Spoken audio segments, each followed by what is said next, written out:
मेरी channel the वेरिशियस post में आप सबका स्वागत है। जैसे आप जानते हैं कि कश्मीरी पंडितों को कश्मीर से टेरराइज किया गया और इनको कश्मीर से आहिस्ता आहिस्ता निकाल दिया गया। ये सिलसिला दिसंबर 1989 से स्टार्ट हुआ, जबकि इन्होंने कश्मीरी पंडितों के लीडरों को की सिलेक्टिव किलिंग्स की, चाहे वो एडवोकेट प्रेमनाथ भट्ट जी हो, चाहे वो एडवोकेट टिकलाल टपलू जी हो, चाहे वो राइटर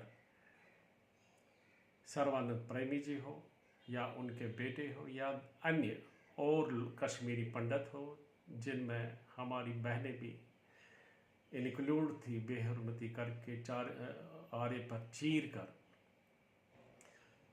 उन लेडीज़ को मार दिया गया, कश्मीरी पंडित को टेरराइज किया गया और कश्मीरी पंडित को निकलने के लिए मजबूर कर दिया।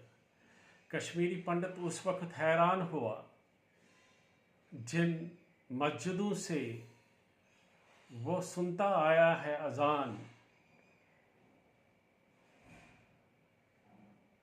उन्हीं मस्जिदों के होटलों से ये आवाज़ आ रही थी, कश्मीरी पंडितों यहाँ से निकल जाओ, अगर नहीं निकलोगे तो कन्वर्ट हो जाओ, अगर कन्वर्ट नहीं हो जाओगे तो मरने के लिए तैयार रहो। ये सचमुच दुख की घड़ी थी कश्मीरी पंडितों के लिए, जब ये मस्जिदों से अजान के बदले ये आवाज़ आ रही थी, आप कश्मीरी पंडितों यहाँ से निकल जाओ।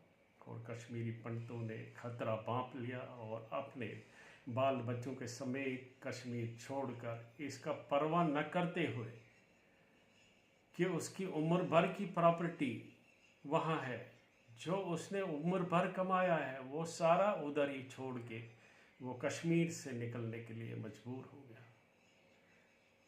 और दिसंबर 1989 से विस्थापन का सिलसिला जारी हुआ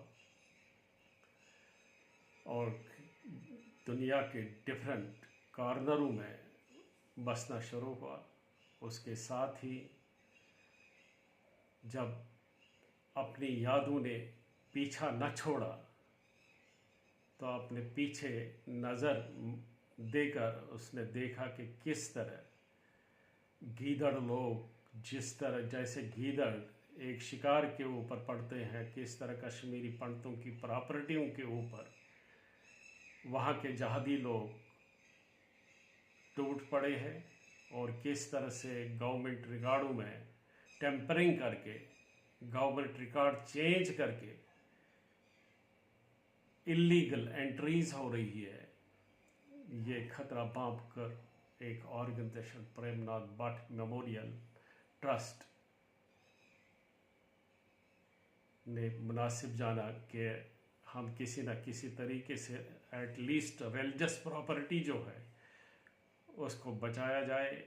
और उन्होंने एक फ़ैसला किया कि हम रिक्वेस्ट करेंगे उस वक्त की गवर्नमेंट को, जो उस वक्त 2004 में गवर्नमेंट थी, वो Indian national Congress supported by PDP थी, उसको रिक्वेस्ट करें कि एक असेंबली में एक बिल पास की जाए ताकि हमारी जो रिलीजियस प्रॉपर्टी है, चाहे टेम्पल्स हो, श्राइन्स हो, या कोई और प्रॉपर्टी हो रिलीजियस, उसको प्रोटेक्ट किया जाए।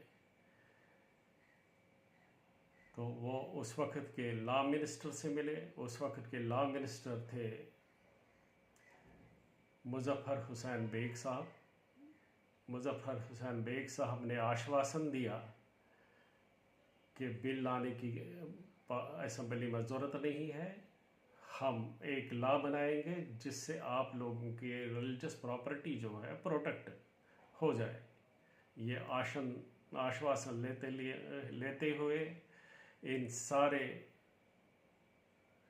चेहरों पर एक मुस्कुराहट थी, एक सेटिस्फेक्शन थी, एक भरोसा था कि अब हमारे ये जो मंदिरों की प्रॉपर्टीज़ है वगैरह इस लॉ से बच जाएंगे, एनक्रोचमेंट ख़त्म हो जाएगी। यही आश्वासन लेते लेते हुए वो इंतज़ार करते रहे।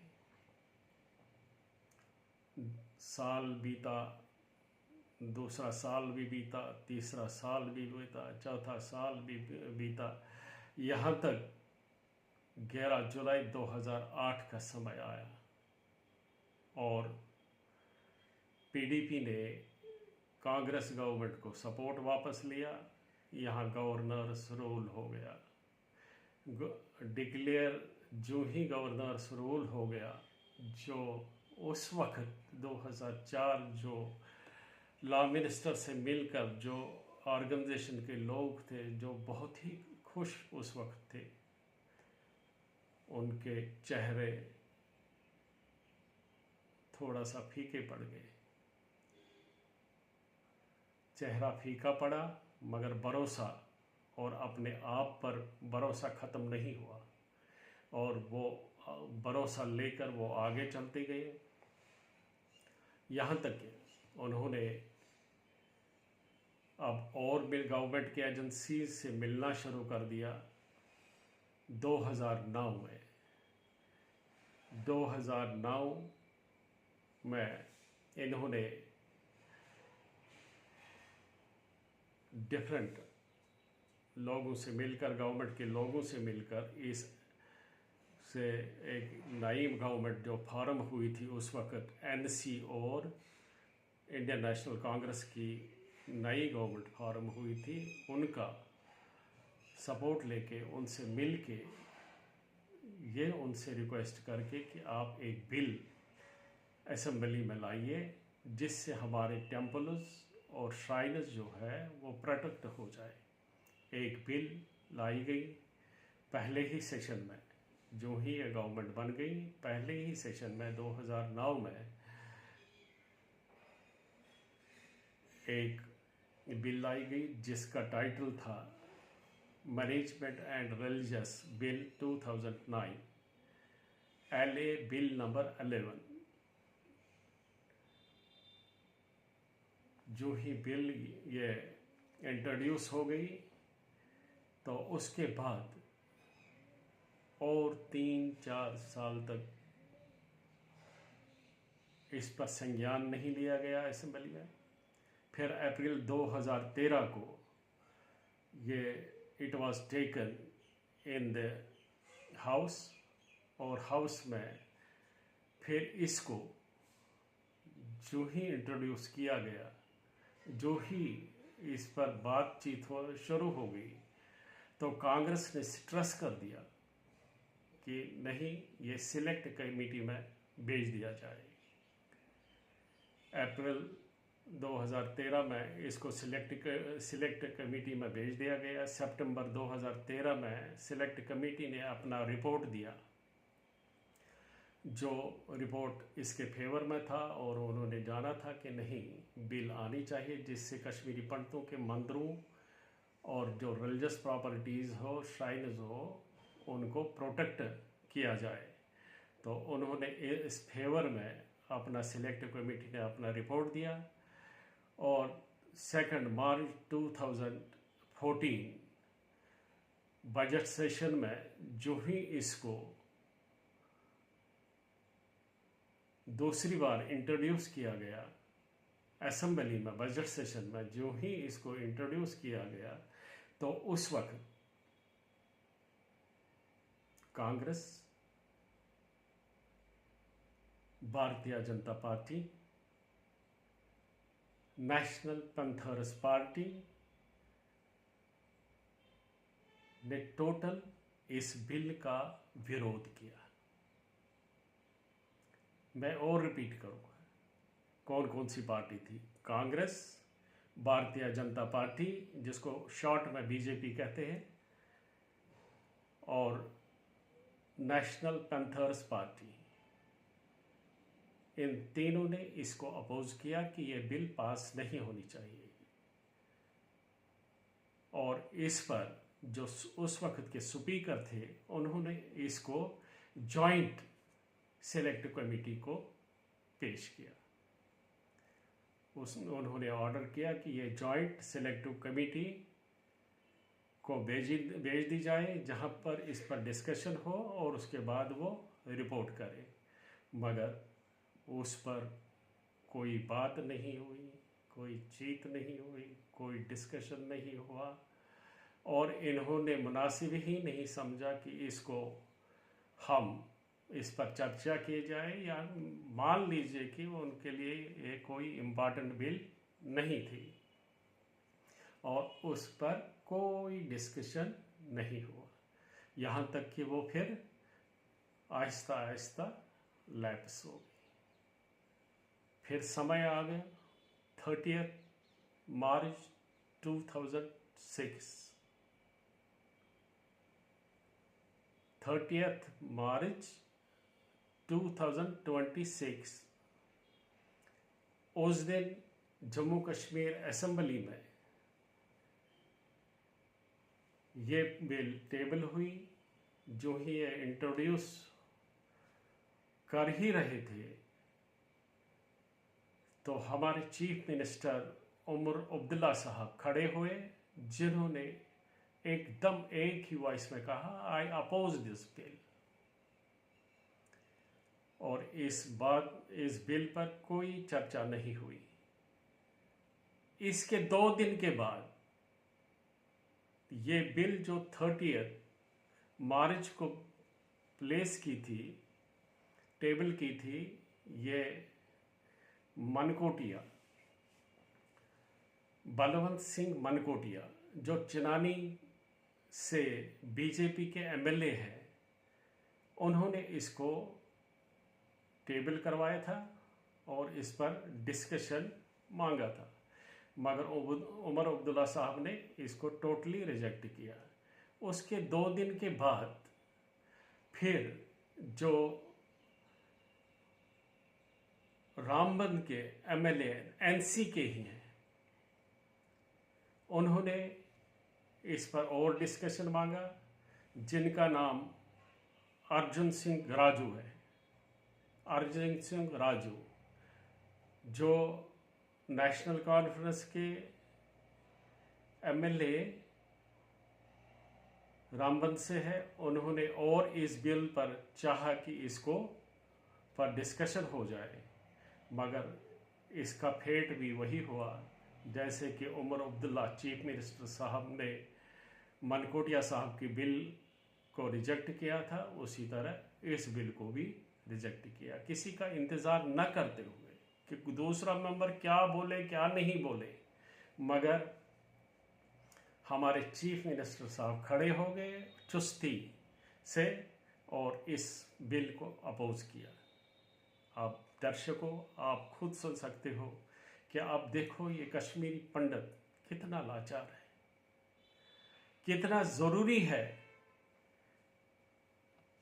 एक गवर्नमेंट का हिस्सेदार होना, कश्मीरी पंडित का कितना ज़रूरी है। नहीं सुना गया, इसकी बात ही नहीं सुनी गई। सबों को पता है कि वेरीनाग से लेकर उरी तक जितनी भी रिलीजियस प्रॉपर्टीज़ है उसमें किस तरह से टाइटल चेंज किया जा रहा है, एनक्रोचमेंट्स हो रही है, रेवेन्यू रिकॉर्डों में चेंज की टेम्परिंग हो रही है, ये हर एक जानता है। मगर इसका केयर न करते हुए गवर्नमेंट ने टोटली कश्मीरी पंडितों का नहीं सुना। प्रेमनाथ भट्ट मेमोरियल वाले इसको protection of temples and shrines bill के नाम से इसको पुकारते हैं, और इस बिल को टोटली रिजेक्ट कर दिया गया जम्मू कश्मीर असेंबली में रिसेंटली। तो अब खुद आप जान सकते हो कि कश्मीरी पंडित के हाथ में क्या है, एक प्रोटेस्ट के सिवा कहाँ जाए हम और अपनी बात कहाँ कहे। इसलिए कल प्रेमनाथ भट्ट मेमोरियल ट्रस्ट वालों ने डिसाइड किया कि हम एक प्रोटेस्ट मार्च 11 तारीख 11 बजे प्रेस क्लब के पास करेंगे और अपना प्रोटेस्ट रजिस्टर करेंगे कि जो उमर अब्दुल्ला साहब ने चीफ मिनिस्टर होके असेंबली में किया वो ठीक नहीं किया। इस प्रोटेस्ट को कामयाब बनाना हमारे हाथों में है। मैं अपने सुनने वालों को रिक्वेस्ट करता हूँ, हाथ जोड़ के रिक्वेस्ट करता हूँ, आप देख लीजिए कश्मीरी पंडित कितना इस वक्त हॉस्टाइल माहौल में है। ना गवर्नमेंट अपनी, चाहे वो कोई भी गवर्नमेंट है, कोई अपनी नहीं है। इसलिए निकल आओ, प्रोटेस्ट रजिस्टर करो। ये प्रेमनाथ भट्ट मेमोरियल ऑर्गेनाइजेशन का प्रोटेस्ट नहीं है, ये कश्मीरी पंडित का प्रोटेस्ट है कि किस तरह से हमारी बातों को नेगेट किया जा रहा है, किस तरह कश्मीरी पंडितों की आवाज़ को दबा दिया जा रहा है, किस तरह से कश्मीरी पंडितों को सूचित किया जा रहा है कि आपको कोई सुनने वाला यहाँ नहीं है, जाओ जो करना है करो। इसलिए मैं रिक्वेस्ट करता हूँ, अपना प्रोटेस्ट दर्ज करने के लिए बहुत ही ज़रूरी है हमें इस रैली को प्रेस क्लब के सामने 11 बजे 11 तारीख को ज़रूरी है हमें कामयाब बनाना। मेरी प्रार्थना है आप सब लोग वहाँ पहुँच जाएंगे और इस प्रोटेस्ट को कामयाब बना देंगे। इन्हीं शब्दों के साथ मैं आपसे आखिर में एक बार प्रार्थना करता हूँ, आप मेरी आशा को बरकरार रखेंगे, आप लोग वहाँ आ जाएंगे। नमस्कार।